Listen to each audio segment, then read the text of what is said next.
మా అమ్మ అయితే నాకు డైలీ ముద్దులు పెట్టేది. ముద్దులా? నువ్వు వీడియో సౌరికి చూపించును అంటే ఎన్ని కావాలంటే అన్ని ముద్దులు పెడతాను పో. అవునా? ఇటుపక్క మరిక్కడ చాలా వీడియో ఇవ్వు.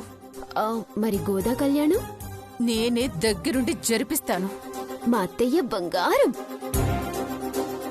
సరే పద వెళ్దాం. ఎక్కడికి? ఆఫీసర్కి అందరికీ గోదా కళ్యాణానికి మీరు ఒప్పుకున్నారని చెప్పాలి కదా. ఓసే, ఇప్పుడే సౌరితో వద్దని చెప్పానే. మళ్ళీ వెంటనే జరిపిస్తాను అంటే వాడికి అనుమానం వస్తుంది. మరిప్పుడు ఏం చేద్దాం? వీలు చూసుకొని నేను చెప్తాను. సరే, నువ్వు చెప్పాక నేను డిలీట్ చేస్తాను. కళ్యాణి, కళ్యాణి!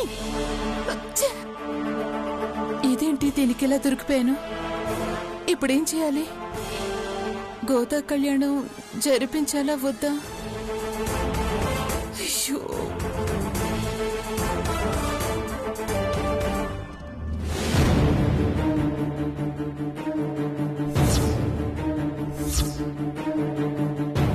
మీ అమ్మ మీద నీకు కొంచెమైనా ప్రేమ ఉందారా? అదేంటమ్మా అలా అంటావు? మరింకేమనుకోవాలరా? ఆ సంపద వల్ల మన జీవితం చీకటమయమైపోయిళ్ళా? భయపడుతూ ఇట్ట సావలేక బతుకుతా ఉండాం. నువ్వింకా ఆ సంపదనే కావాలనుకుంటుండావు. అమ్మా, అసలు ఏం జరిగిందో తెలియకుండా మాట్లాడుతున్నావు. ఏం తెలియాలరా? దానివల్ల కదా మనం రోడ్డును పడింది, దానివల్ల కదా ఆ శౌర్యం మనల్ని తరుముకుంటుండేది, దానివల్ల కదా మనకి దుస్థితి. కాసులు తప్ప ఏవీ కనిపించరు నా కళ్ళకి. ఇప్పుడు కన్నీళ్లే మిగిలినాయి. ఇదంతా దానివల్ల కదా. ఇంత జరిగినా నువ్వు మళ్ళీ దాన్ని వదిలిపెట్టట్లేదంటే ఏమనాలి? మహాలక్ష్మితో నీ పెళ్లి జరిగితే నీ జీవితం బాగుంటుందని ఎంతో ప్రయత్నించినాను. పెళ్లిలో నీ పాటికి నువ్వు పారిపోయినావు. కనీసం నా గురించి ఆలోచించినావా? నా తమ్ముడు గన్ను పెడితే ఏం చెయ్యాలనో తెలియక పక్షవాతం వచ్చినట్టు పడిపోయి ప్రాణాలు కాపాడుకున్నాన్రా.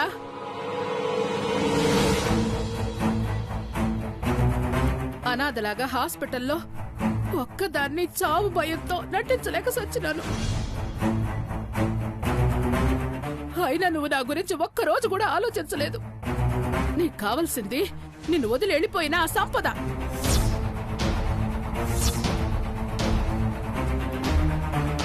నువ్వు ఆ సంపద యాడ్నైనా ఊరేగండి. మీకు అసలు విషయం తెలిస్తే నన్ను అపార్థం చేసుకోనత్తయ్యా.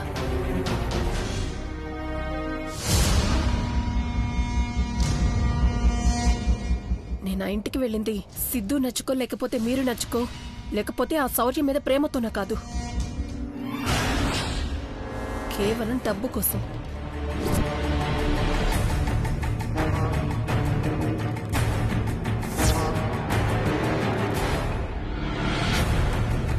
సిద్ధు డైరెక్టర్ అవ్వాలంటే డబ్బు కావాలి. ఆ డబ్బు కోసం సిద్ధుకు నచ్చకపోయినా మహాలక్ష్మితో చనువుగా ఉండి వాళ్ళ మామయ్యని బ్లాక్మెయిల్ చేసి డబ్బు దోచేద్దామనుకున్నాడు.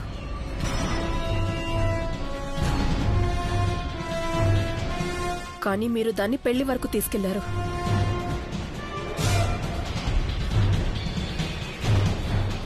సిద్ధు బాధ చూడలేక ఇద్దరం కలిసి ఈ నిర్ణయం తీసుకున్నాం. తాళి కట్టే టైంకి డబ్బుతో పారిపోదామనుకున్నాం. కానీ ఆ కళ్యాణి వల్ల మా ప్లాన్ మొత్తం ఫ్లాప్ అయింది. ఇక్కడ సిద్ధు, అక్కడ నేను ఎంతో బాధపడ్డాం. దీనంతటికి కారణం ఆ కళ్యాణి.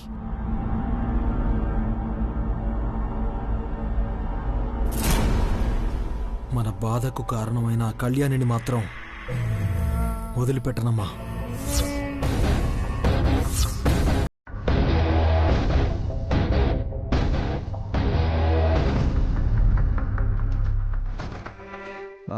తల పగిలిపోతుంది. టాబ్లెట్స్ ఎక్కడున్నాయి?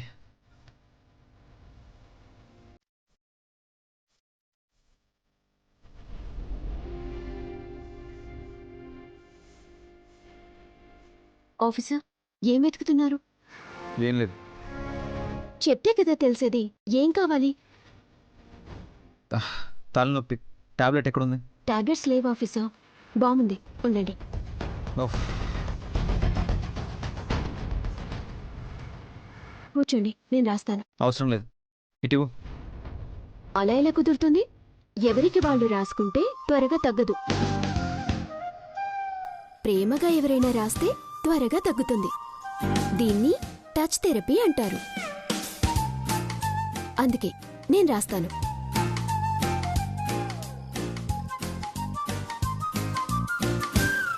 హలో ఆఫీసర్, ఏంటి ఓవర్ యాక్షన్ చేస్తున్నారు?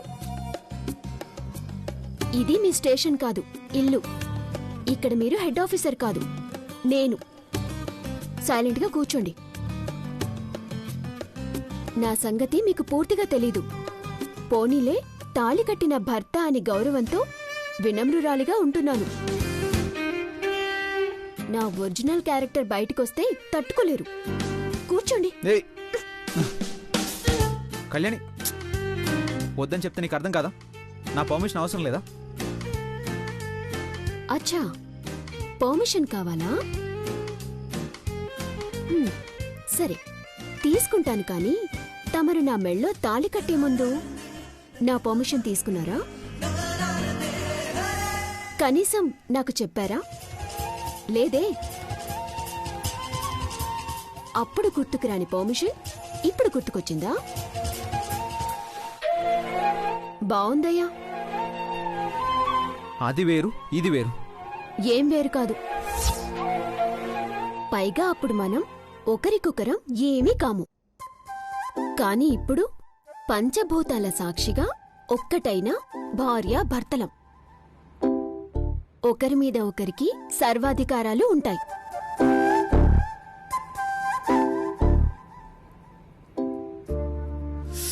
ఏ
అమ్మో అమ్మో, నా అనుమానం నిజమైంది. ఇది క్షణాల్లో వాడి మనసు మార్చేసింది. ఎలా అయినా ఆపాలి.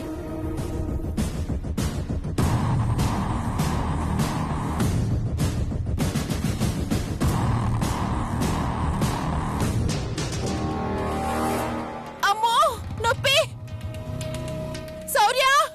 శౌర్య!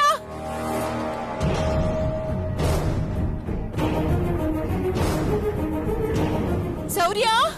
అమ్మో, శౌర్య! నొప్పిరా, నొప్పి! దేవుడా, శౌర్య! అయ్యో, నా కాలు! అమ్మా, అమ్మా, అమ్మా, ఏమైందమ్మా? శౌర్య! ఎందుకు అలా అరిచావు? భరించలేనంత నొప్పి నాన్న. కొంచెం నొప్పి తగ్గిందిలే అనుకున్నాను. ఇందాక కళ్యాణిని ఆయింట్మెంట్ రాయమంటే గట్టిగా రుద్దిందిరా. అయ్యో, మళ్ళీ నొప్పి ఎక్కువైందిరా. అమ్మో, నేను చిన్నగానే రాశాను ఆఫీసర్. షడా, నేను రాస్తానుండమ్మా. నాకు చెప్పొచ్చు కదా, నేను రాసేవాణ్ణి. అసలే నువ్వు డ్యూటీ నుంచి అలసిపోయి వచ్చుంటావని చెప్పలేదు నాన్న.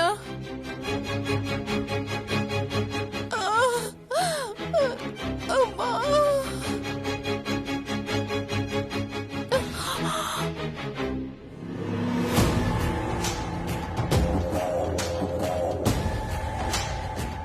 అమ్మా, కొంచెం ఓర్చుకోమ్మా.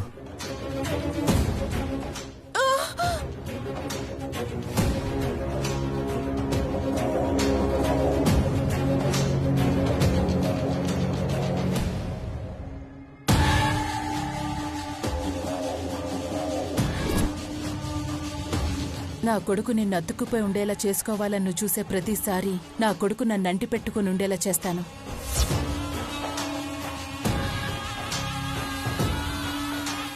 శౌర్య నేను గీసే గీత దాటడు. ఎలా ఉంది నా ప్లాన్? పిల్లికి కుక్కకి వైరం ఎందుకంటే ఏం చెప్తాం? జాతి లక్షణం. ఇది అంతే.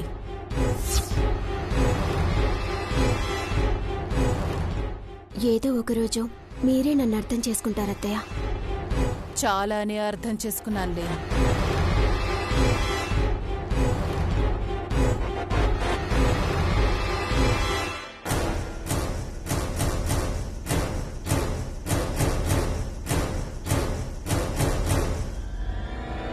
ఇప్పుడు ఎలా ఉందమ్మా?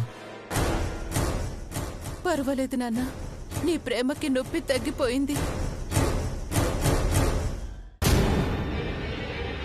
శౌర్య, నువ్వు వెళ్ళి పడుకో, నేను చూసుకుంటాను. పర్లేదు నాన్న, నేను ఇక్కడే ఉంటాను. మళ్ళీ నొప్పి ఎక్కువైతే నా భార్య నేను చూసుకోగలను. నువ్వు వెళ్ళు. నీకోసం కళ్యాణి వెయిట్ చేస్తోంది. అమ్మ నొప్పి అని అరిచిన అరగంటకు వచ్చావు. ఇదేనా చూసుకోవడం అంటే? ఓహో, ఇది బాగుందే. ఇన్నేళ్లు నేను కాకపోతే ఎవరు చూసుకున్నారు బాబు?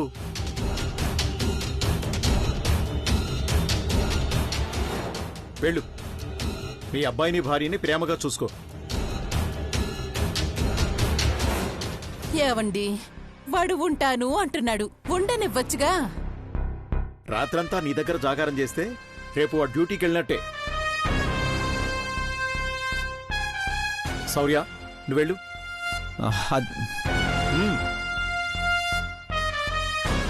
సరే అమ్మా, జాగ్రత్త.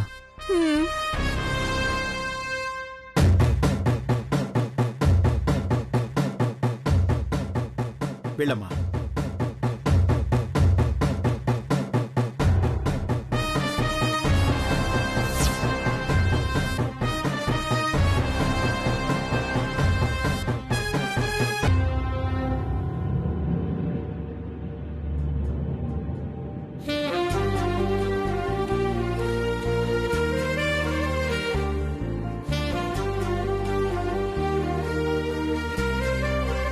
ఏమిటి బాజీ ఇవన్నీ?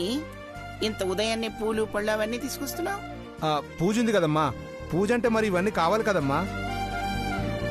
శౌర్య దమయంతి పూజకు ఒప్పుకోలేదు కదా, ఇవన్నీ ఎందుకు తీసుకొచ్చావు? అమ్మాయి గారు తీసుకురమ్మన్నారమ్మా, అందుకే తీసుకొచ్చాను. ఏంటి, కళ్యాణ్ని తీసుకురమ్మందా? అవునమ్మా, నేనే తీసుకురమ్మన్నాను. అటు శౌర్య ఒప్పుకోలేదు, దమయంతి కూడా వద్దంది. అయినా వాళ్ళిద్దరినీ కాదని ఎలా పూజ చేయగలం? ఒకవేళ శౌర్య ఒప్పుకున్నా దమయంతి వదిన అస్సలు ఒప్పుకోదు. ఎందుకు ఒప్పుకోదు?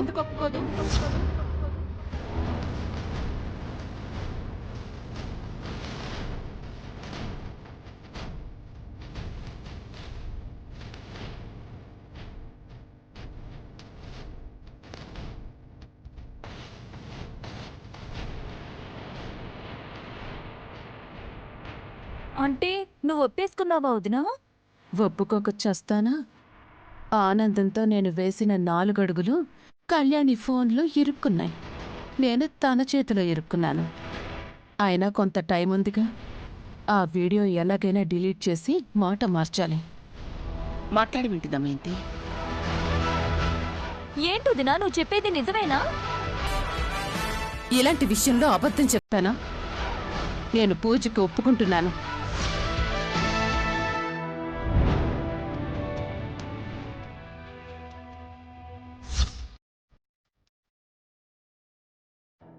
నువ్వు ఒప్పుకుంటే అంతకన్నా కావాల్సింది ఏముంది దమయంతి?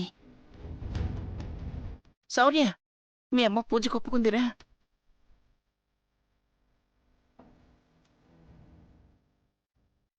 ఏంటమ్మా, నువ్వు పూజకు ఒప్పుకున్నావా?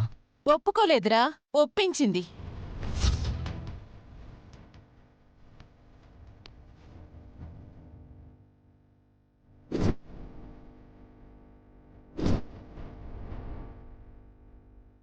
ఎవరు?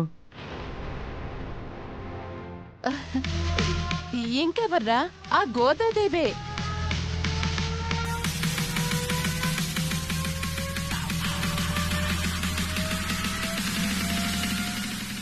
రాత్రి కల్లో కనిపించి నువ్వీ కళ్యాణం జరిపించావు అంటే నీ నొప్పులన్నీ మాయం చేస్తాను, ఉదయానికల్లా నిన్ను మామూలుగా నడిపిస్తాను అంది.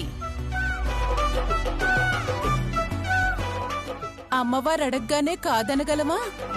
అలాగే అన్నాను. అంతే, ఉదయం నిద్ర లేచేసరికి నొప్పులన్నీ మాయమైపోయాయి. చూడు, నేనిప్పుడు కుంటుకుంటూ కాదు, మామూలుగా నడుస్తున్నాను.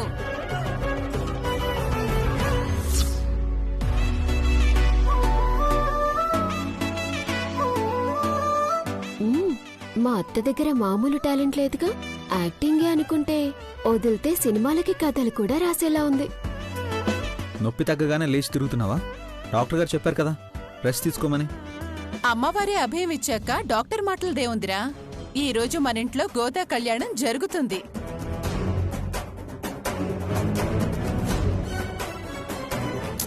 అమ్మా, నా మాట విను, నువ్వు రెస్ట్ తీసుకో. చాలే ఊరుకోరా. పూజ చేపిస్తానని అమ్మవారికి మాటిచ్చాను. తేడా వస్తే సినిమా చూపిస్తుంది.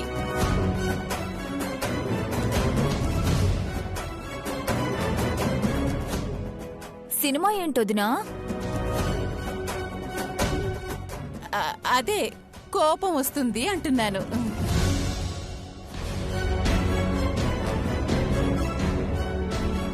ఉపవాసం ఉండాలి కళ్యాణి. నేనుంటానమ్మా. ఒట్టి ఉపవాసమే కాదు, మిరియాలతో పొంగలి చేయాలి, మిరియాల చారు చేయాలి. అసలు అన్ని వంటలు మిరియాలతోనే చెయ్యాలి. చేస్తానమ్మా. అది మాత్రం నిజం. దాన్ని ఆడిద్దామనుకుంటే నన్ను ఆడిస్తుంది. ధనుర్మాసంలో చేసే ఈ పూజ చాలా విశిష్టమైనది. ఎక్కడ ఏ పొరపాట్లు రాకుండా ఏర్పాట్లన్నీ చెయ్యండి. అసలు ఈ గోదాదేవి కళ్యాణం గురించి మీకెవరికైనా తెలుసా? తెలీదు నానమ్మా. మీరు చెప్పాకే మొదటిసారి గోదా కళ్యాణం గురించి వింటున్నాను.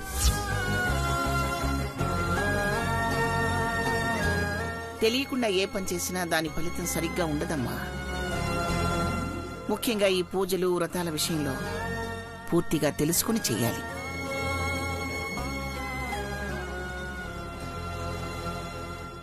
గోదాదేవి కళ్యాణం అనేది చాలా పవిత్రంగా చేయవలసిన కార్యక్రమం. నిన్నటి వరకు దమయంతి ఇష్టపడలేదు కాబట్టి సరిగ్గా ఏర్పాట్లన్నీ చేయలేకపోయాం. అయినా సరే చేయగలిగినంత జాగ్రత్తగా చెయ్యాలి. ఎందుకంటే ఇది అమ్మవారికి చేసే కళ్యాణం. ధనుర్మాసంలో విష్ణుమూర్తికి చేసే విశేషమైన పూజ ఇది.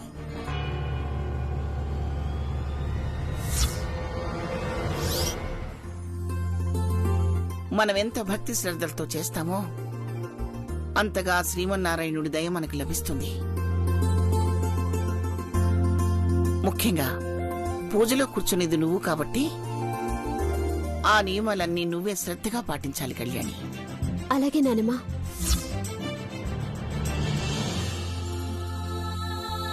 అలాగే పవిత్రమైన ఆవు పేడతో కళ్యాపు చేసి ఇంటి ముందు చల్లాలి. అలాగే ముగ్గులు వేసి పూలతో గొబ్బెమ్మల్ని అలంకరించాలి.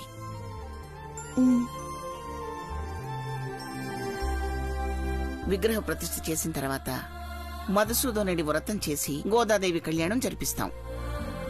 ఏదో పూజ అనుకున్నాం కానీ చాలా కార్యక్రమం ఉందత్తయ్యా. పూజా కార్యక్రమమే కాదు, మరో పని కూడా ఉంది. ఇంకా ఏముందమ్మా? గోదాదేవిగా మన కళ్యాణిని సిద్ధం చెయ్యాలి.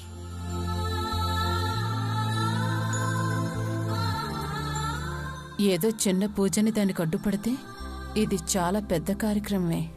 దీన్ని ఆపడానికి లేకుండా నా కాళ్ళే అడ్డు పెట్టుకున్నాను. ఏదో పూజ అన్నారు కదా అని 4 పళ్ళు పూలు తీసుకొచ్చానమ్మా. మీరు చెప్పిన ప్రకారం చేయాలంటే ఇవన్నీ ఒక మూలకు కూడా రావమ్మా.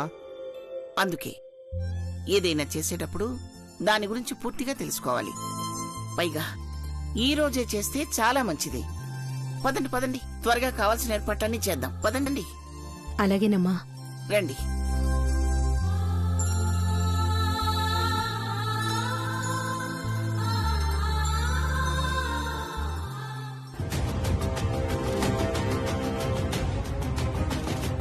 ఏంటొదినా, ఏం చేస్తున్నావో అర్థమవుతుందా? పూజకు అసలు ఎట్టి పరిస్థితుల్లోనూ ఒప్పుకోను అన్నావు, అలాంటిది పూజ జరగాలి అంటున్నావు.